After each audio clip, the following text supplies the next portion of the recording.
The U.S., I saw Kevin here. There's Kevin. Kevin is here. We're just setting this up.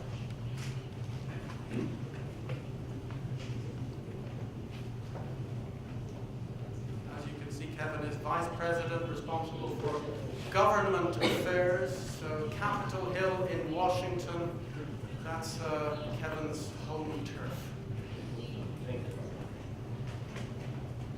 Thank you, Robert, and thank everyone for being here and giving me this opportunity to speak. I know Robert said that this meeting was for the staff presidents. Unfortunately, you get the second stream team. They're the second team. We just held our annual conference for our National Association in California, where Joe is. Joe will be coming to the meeting, but he will not be getting it until later this evening. So I will try to fill his shoes. Now, I understand I'm only given 15 minutes. Please understand, I am from Texas. I like to hear my own voice more than probably anybody you know. So me only staying 15 minutes is going to be very difficult. Trying to speak slowly is also very difficult for me, but I will also try. What we are doing to help our members. We realize, like Robert mentioned, I'm the Vice President of Government Affairs. My job is to go advocate for the industry to all the legislators. Our federal legislators on Capitol Hill in Washington, D.C., our state legislators in each specific state capital, as well as many large cities. When I first started working at TRSA 8 years ago, our name was the Textile Rental Services Association. Nobody understood what that meant. So one of the things that we feel we needed to do for our members is come up with a name that was more descriptive of what our industry does. So we shortened our name to 4 letters, TRSA. And then we add the tagline, the Linen, Uniform, and Facility Services Association, to give a more clear description of who we are. So why did we come up with those specific terms? Well, we realized that looking at the names of the actual companies that we represent, they would have these terms in their company's names. We had Service Linen, ACE Uniforms. We realized that that was the terms they used to describe themselves, so we wanted to use those same terms to help them. Also, we realized that many of these companies used, while they provided their specific services, they also used other services to help gain business, and that's what we call facility services. When they would go and do supply restrooms and then supply restaurants with cleaning chemicals and other types of items that help them run their business. So we determined that we would call that facility services. So using the names of the companies that we represent, the items that we supply, and the extra services, we came up with the Linen, Uniform, and Facility Services Association. And since we've changed our name and used that tagline, it is a lot easier for me as our lobbyist to go to Capitol Hill and describe our industry. I always tell the people that I meet that we are the largest industry that they've never heard of. And they realize that once I describe what we do. But our name change is starting to catch on as I move along through the different state capitals and our federal capital. People are starting to catch on. So what does the market say, or what is the market in the States? We are currently a $20 billion market. However, we have the ability to be a $34 billion market. Not in the future, but today, the ability exists. And where does that industry grow? Well, we have found that the growth of our industry in the States is the direct sales in uniforms. As a matter of fact, Cintas, which is our largest member, their CEO, Scott Farmer, almost every time we see each other, mentions to me how he has gone out into retail facilities, Walmart being one in our country, where they've noticed that uniforms, the uniform section has grown in each of the stores. We're seeing an increase in the pop-up stores. Carhartt, which is a big supplier of ours, but they're starting to have pop-up stores where you could go in and buy your uniforms directly. Blue Cap is another one of our companies that are opening shops. So the direct sales market is where we see one of the largest opportunities for growth within the market in the U.S. The other opportunity is that facility services that we mentioned earlier. While our members do provide services to certain localities and certain businesses, the facility services sometimes are by other folks. So we see that as an opportunity for growth in the industry in the United States. Now, I'm going to go through quite a few slides just very quickly, and I'm not going to describe them. However, if you would like a copy of this presentation, please come to our booth in Hall A, B04. Come to our booth and I will provide this to you. We can provide it to you electronically. But I'm going to go through, and this is going to determine, this is a look at our current market between what our industrial sales and rentals are like versus our linen sales and rental. This is the diversification that the industry is going through to help gain a larger market share. These are the service forecasts done by the Baird Company, which is an investment firm, that they've studied in the uniform services and gives the opportunities and what the look for the market of the uniform service industry is. This is also the linen service. The figures for our linen service are rather new. The Baird firm has just recently started looking at the linen service industry as opposed to just the uniform service industry. So our data is fairly new, and it's not as significant as our uniform data, but we are able to gain a lot of information from what we are given. This is the service forecast. This is where we see the linen services going and how much how much market share we can see to increase as we move forward. So, how do we look at supporting what could be a $34 billion industry? One of the things are what I do. I advocate on behalf of the industry.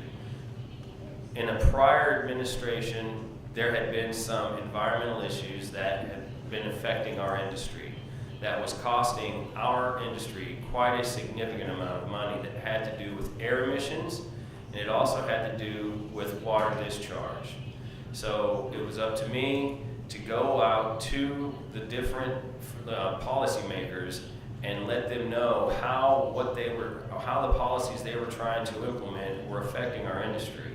And in several cases, we were able to be successful and saved quite a bit of money for our members, and some not so much. And we're starting to see the impacts that those policies are having on the industry. Another thing that we do is through our certification programs. One of the things we wanted to do to increase the reach and the recognition of our industry is to show how good we actually are in environmental services as well as cleanliness of linen. So we developed what we call our Clean Green certification, which is our environmental certification, and then our Hygienically Clean certification, which shows how clean it measures the operations as well as the outcome of the products that our members have. We also do outreach for our members. Not only do we reach out to the members to talk about our association, we reach out to our members' clients.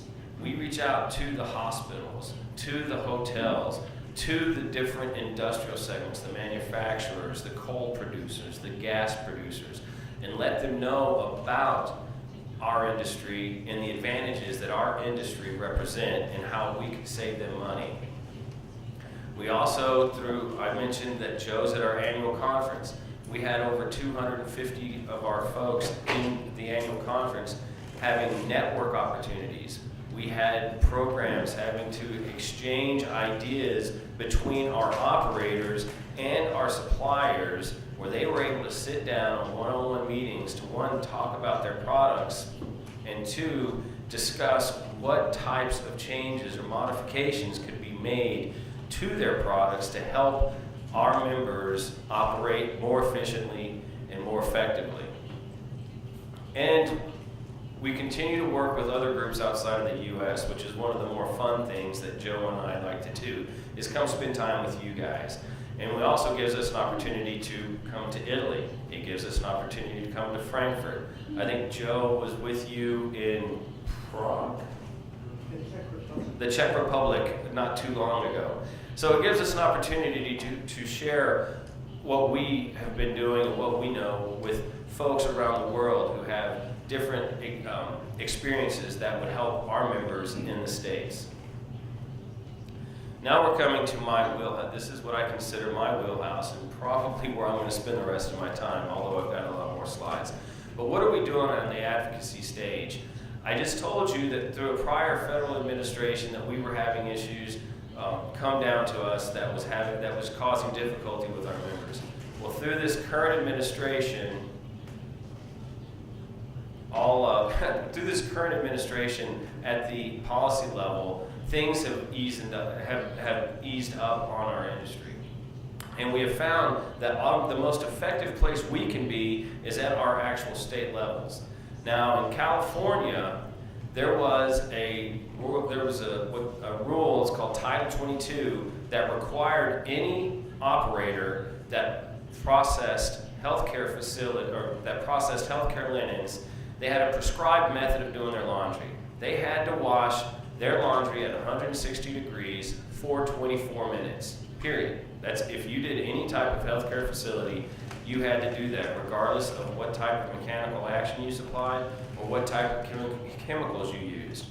Well, that rule came out in the early 80s, and at the time that the rule was written, it was the right process. It was the best way that people knew to kill any microorganisms that could cause harm.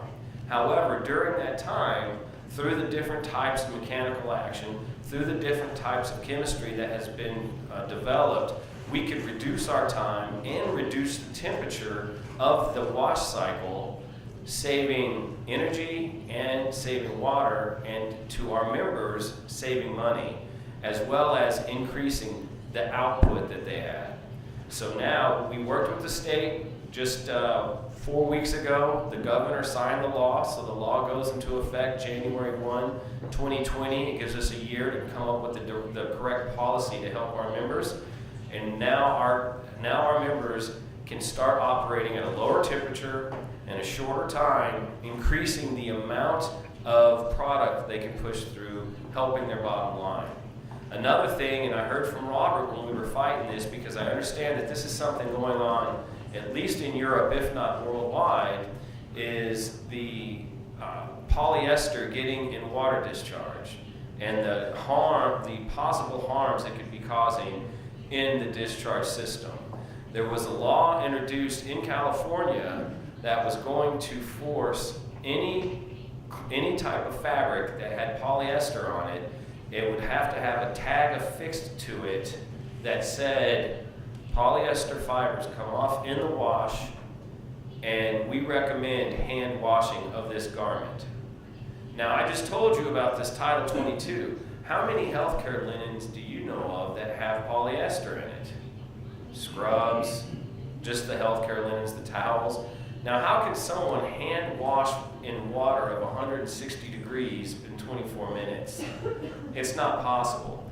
So we went and lobbied that bill, and they ended up, we were able to kill the bill before it came into law. So that's another thing. That would have had a negative impact on our industry in the state of California. And why is it important that we do the work in California? Because in the United States, a lot of times, the policies that develop in California make its way throughout the rest of the states. So I see my time coming up. I'm just going to roll through these slides really fast. I'm going to give you just a quick second to see it. please come visit us. I will get you this presentation and we can have a more in-depth conversation of what we're doing. This slide has to do with the certifications, our clean green, and what we did was we provided animation, we developed animations to give a better understanding to our client base as to what each does. This presentation in it has hyperlinks to each of those animations, and it has come out really well. As a matter of fact, it's led to us having 4,500 YouTube hits just for the animations. And these are the best practices. These are some of the education programs that we provide to our members to help their employees become more productive and more efficient. And these are all the conferences. This year, we're doing 12 conferences or programs, and it doesn't look like we're going to be letting up anytime soon. These are also many of the types of periodicals and magazines that we have. We also have developed an on-demand learning center for those folks in our alliances. I'm sorry I went 33 seconds over my time. Robert, please accept my apologies, but for a Texan, I am doing quite well. Thank you very much.